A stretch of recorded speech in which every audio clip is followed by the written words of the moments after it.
কি, ঠিক আছে। ছোট বড় অনেক ছাত্রছাত্রীকে দেখে থাকি যাদের সংখ্যাগুলির ছোট বড় নির্ণয় করতে অনেক সমস্যা হয়। তারা ঠিকঠাক বোঝে না কোন অঙ্কটা ছোট, কোন সংখ্যাটা ছোট, কোন সংখ্যাটা বড়।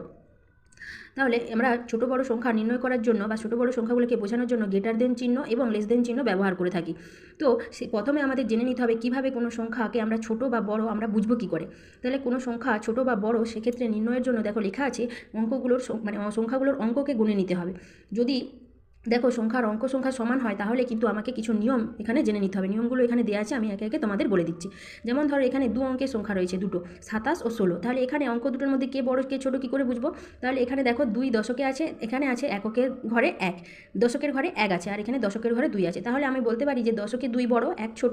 তাহলে আমি বলতে পারছি যে এই সংখ্যাটার মধ্যে 27 বড় আর 16 ছোট।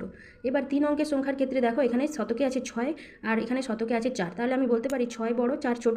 তাহলে অবশ্যই আমি সেখান থেকে সহজে বুঝে নিতে পারবো এখানে অঙ্কটার মধ্যে